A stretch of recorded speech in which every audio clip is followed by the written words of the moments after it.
कि अब उस हरिद्वार वाले काने को भेज दो, इलाज करेगा हॉस्पिटलों में जाकर। तुम तो चाहते हो कि आंदोलन हिंसक हो जाए। पत्रकारों की एक सोच है कि किसी तरह आंदोलन हिंसक हो जाए और उस हिंसा को हम कवर करें और फिर कहें कि आंदोलन खत्म।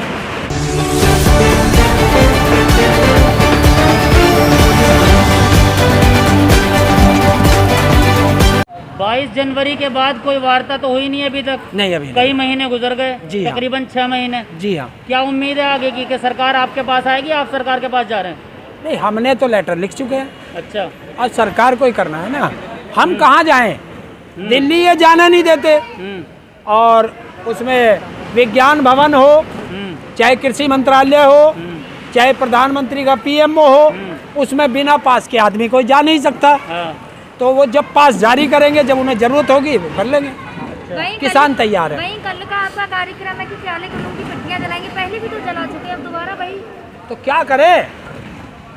आपसे पूछ के आंदोलन चलाएं या सरकार से पूछ के आंदोलन चलाएं?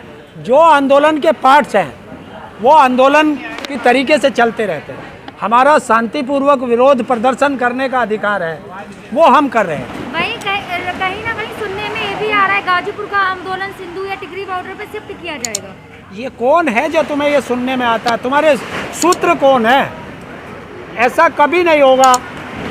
ये सरकार की चाल है और सरकार चाहती है कि इन आंदोलनों को समेट लिया जाए और किसान इन आंदोलनों को समेटने नहीं देगा।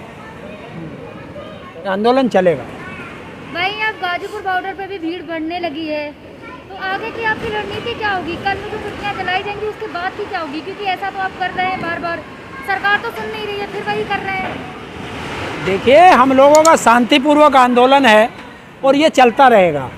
प्रतियां भी जलेंगी, इनके पुतले भी जलेंगे, जैसा जैसा शीर्ष नेतृत्व आदेश करता रहेगा। आप कह रहे हैं शीर्ष नेतृत्व, वहीं चौधरी जी ने तो अपना एक फाउंडेशन अलग बना लिया, तो आंदोलन में कहीं ना कहीं फूट दिखाई दे रही है। आपको फिर वही गलत फहमी क्यों पालते हो आप लोग?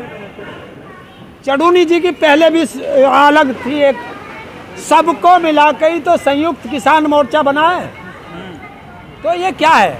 ये फूट मत डालो हम लोगों में। हमारा संयुक्त किसान मोर्चा का हेड ऑफिस सिंधु बॉर्डर है, वहीं से आदेश होते हैं। राकेश टिकैत जी ये कह चुके हैं और वो हमें बता देते हैं यहाँ, हम उसे फॉलो कर देते हैं क्योंकि हम उनके सिपाही हैं। तो राकेश टिकैत जी जो ऑर्डर करते रहते हैं वो यूपी में, उत्तराखंड में वो फॉलो हो जाता है। वो जहाँ जहाँ के नेता हैं वो अपने अपनों को बता देते हैं, लेकिन फैसला संयुक्त होता है। वहीं यूपी में आजकल खबरें आ रही हैं मुख्यमंत्री चेंज होंगे, बदलाव की, तो उस बारे में क्या कहेंगे? देखिए, ये मुख्यमंत्री बदल लो, ये मंत्री बदल लो, इनके जाने के दिन आ चुके हैं। क्योंकि ये जनता का ध्यान भटकाने का एक बहुत आसान तरीका है कि जनता इस पे लग जाए कि इसके बाद मुख्यमंत्री कौन बन रहा। जनता से ये भुलाने के लिए कि वो ऑक्सीजन के लिए मरे हैं, वो दवाइयों के लिए मरे हैं, वो बेड के लिए मरे हैं, वो अपने पुरखों का, अपने बच्चों का, अपने पिताओं का अंतिम संस्कार नहीं कर पाए, उससे ध्यान भटकाने का ये इनका मीडिया अपनी, क्योंकि मीडिया इनका चाटुकार है, मीडिया इनका दलाल है, तो उसमें ये चला रहे खबर, और ताकि किसान आंदोलन से भी ध्यान भटके लोगों का। आप अपनी एक बात पे क्यों नहीं रहते? पहले आप कह रहे थे ये ध्यान इसलिए भटकाया जा रहा है बाबा रामदेव के लिए, अब आप कह रहे हैं मुख्यमंत्री चेंज के लिए ध्यान भटकाया जा रहा है, आप अपनी एक बात पे क्यों नहीं रहते? देखिए, सरकार का काम है कि जिस मुद्दे पे सरकार गिरती है उस मुद्दे से ध्यान भटकाने के लिए दूसरा मुद्दा तुरंत आ जाता है। ये आरएसएस और बीजेपी की एक चाल होती है और वो चाल ये चल रहे हैं क्योंकि पूरा टोटल मीडिया इनके बंधुआ मजदूर है, तो उस पे ये चला देते हैं। जी न्यूज़ पिछले 2 दिन से ट्रेंडिंग में एक खबर चला रहा है कि किसान आंदोलन मुस्तकिल खाली हो चुका है। राकेश टिकैत सिर्फ अपनी राजनीति चमकाने के लिए किसान आंदोलन को बढ़ावा दे रहे हैं। ऐसा है, कुत्तों का काम है भौंकना और हाथी का काम है चलना। तो किसान आंदोलन जो है ये पूरी दुनिया में सबसे बड़ा आंदोलन है आज़ादी के बाद का। और इन्हें राकेश टिकैत जी, ये तो 10 दिन का इनके पास पैकेज है कि किसान आंदोलन को बदनाम कर दो, फिर दोबारा से जनता इनको नकारेगी। तो इनको कौन देख रहा? उनका काम है भौंकना, भौंकते रहें। हाँ, अगर वो जो भौंकने वाले वहाँ कुत्ते हैं एक बार माइक लेकर के किसी गांव में को चले जाएं और वहाँ भौंक के दिखा देंगे, फिर पता चलेगा। लेकिन आपके तो किसान आंदोलन में 12 आते हैं जी न्यूज़ वाले और यहाँ पे कवरेज करते हैं, राकेश टिकैत जी से बात करते हैं। अरे क्या है, यहाँ करे जाओ, यहाँ आंदोलन है, हम्म, गांव में जाओ ना, गांव की जनता बताएगी इन्हें। अच्छा। हाँ, आंदोलन में ना कहने का कोई भी कुछ, और आंदोलन में राकेश जी ने धमका नहीं दिया, और इससे ज्यादा क्या है। आप कह रहे हैं गांव में जाओ, गांव में तो देखने को ये भी मिलता है कि आप हरियाणा और पंजाब में बीजेपी विधायकों का विरोध कर रहे हैं, यूपी में तो हो ही नहीं रहा है। अरे अभी तुम्हें दिखाऊं क्या वीडियो, दिखाइए। उत्तराखंड में ये कहा उसे, उत्तराखंड की बात नहीं, यूपी क्यों की। ये उत्तराखंड के नहीं लौट रहे हैं यहाँ, यूपी की हो रही है ना। और तो उत्तराखंड ही नहीं है तो मैं, और यूपी में क्या है, यूपी में नकार दिए ना, नकार दिए ना, नकार दिए यूपी ने। और विरोध तो नहीं हो रहा ना उस तरीके से। तुम तो चाहते हो कि आंदोलन हिंसक हो जाए, पत्रकारों की एक सोच है कि किसी तरह आंदोलन हिंसक हो जाए और उस हिंसा को हम कवर करें और फिर कहें कि आंदोलन खत्म। आपको जानकारी हो, तभी तो सरकार सुनेगी, ऐसे बैठने से थोड़ी सुनेगी। अच्छा, हमारा आंदोलन अहिंसात्मक आंदोलन है, और तुम कितना भी भड़का लो, चाहे सरकार के साथ मिलकर भड़का लो, हम भड़केंगे नहीं, हमें शांतिपूर्वक। एक तरफ कहते हैं अहिंसात्मक आंदोलन है, दूसरी तरफ हरियाणा में आप विरोध करते हैं। विरोध करना हमारा अधिकार है, शांतिपूर्वक। कोई जा रहा है काले झंडे दिखाना, हमारा अधिकार है, और वो दिखाएंगे। और तुम्हें पता है आज की ब्रेकिंग न्यूज है कि इस आंदोलन की वजह से गाजियाबाद का डीएम का बिस्तरा बंद चुका है। बांध दिया, ट्रांसफर। क्या कर दिया था डीएम ने? ट्रांसफर नहीं, डीएम ने क्या कर दिया था किसान अब आंदोलन को पूछ लेकर? लो ना उससे, अच्छा। जो वो बैठे हैं भगवाधारी, हाँ। उनसे पूछो अच्छा। कि क्या हुआ, डीएम को क्यों भगाया। नाकारा था, अच्छा। भगाया, हाँ। तब से नहीं भगाया, आप भगाया। तो क्या आप सीएम को भी भगाने की तैयारी कर रहे हैं आप? सीएम, हम पीएम को भी भगाओगे। तू सीएम की बात कर रहा, अच्छा। पीएम भी जागा। 2022 में। आपको कौन? यूपी से तो कोई प्रॉब्लम नहीं है ना। क्यों, तुम भविष्यवक्ता हो। अरे हम वोटर हैं, हम जिसे चाहे उसे गद्दी पे बैठा दे और जिसे चाहे कान पकड़ के। आपकी सबसे बड़ी कमजोरी है हिंदू मुस्लिम, आप हिंदू मुस्लिम में बटोगे, आप फिर तो अपना रहेगा। कोई, अरे ये सरकार इसीलिए तो फेल हो रही है कि इस बार ना हिंदू होगा, ना मुसलमान होगा, ना सिख होगा, ना ईसाई होगा। अरे इस बार तो चुनाव में केवल किसान ही किसान होगा। सिर्फ आपके बोलने के लिए अभी कुछ दिन पहले बिहार में इलेक्शन हुआ था, लोग बटे ना हिंदू मुस्लिम में, और यूपी कितना दूर है। अरे उसी से तो सबक लिया गया बिहार से। बंगाल में खूब ऐसी तैसी मराई, सारे गए, कुछ बचा नहीं था हिंदुस्तान में जो बीजेपी और आरएसएस के पास बचा हो।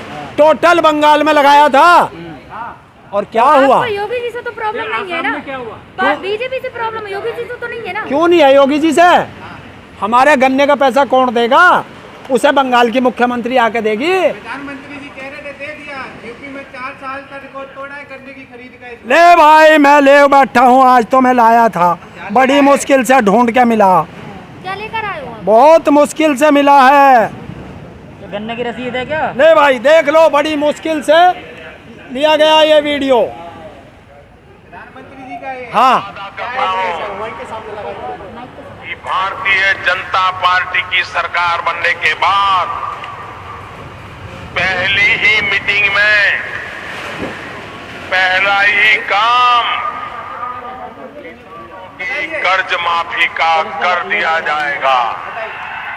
देखिए इसमें कह रहा है 2017 में मेरठ में कि बीजेपी की सरकार बनते के साथ किसानों का कर्जा माफ होगा। तो झांसा राम जी क्या हुआ, ये पूछना चाहता हूं मैं। कौन है झांसाराम? देश का योगी मोदी जी? मोदी। अच्छा।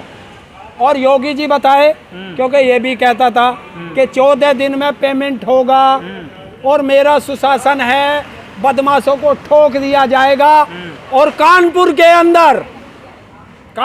अंदर बीजेपी का नेता पुलिस को पीटकर 25,000 के इनामी बदमाश को छुड़ा करके ले गए। तो बताइए क्या है योगी का सुशासन? साउथ 3,000 डॉक्टरों ने, देश के 3,000 डॉक्टरों ने आज अपना जो है पद से इस्तीफा दे दिया है। कल दिया है मध्य प्रदेश में, जो वो मामा बना बैठा सबका, हाँ। और जो सबका मामा है। और मामा नाम मतलब सार्वजनिक करो, लोग अरे, जनता को पता चल पाए। मध्य प्रदेश का मुख्यमंत्री शिवराज सिंह चौहान, अच्छा। और उसने, और डॉक्टरों की कोई बड़ी मांग नहीं थी, हाँ। कोई मांग नहीं थी, जायज मांग थी कि वे अपना जीवन दांव पे लगा करके अच्छा। और इस कोरोना काल में मरीजों की मदद कर रहे हैं, इलाज कर रहे हैं दिन रात मेहनत करके। और उन्होंने ये कहा है कि जो हमारा 1 साल का कार्यकाल वो ग्रामीण क्षेत्र में लगता है, उसमें ये कोरोना काल का समय हमारा जोड़ दिया जाए, तो जायज मांग थी। बिल्कुल। और जब हर साल हमारा 6% भत्ता बढ़ना चाहिए, बिल्कुल बढ़ना चाहिए, तो वो कोई नाजायज मांग डॉक्टरों की नहीं थी।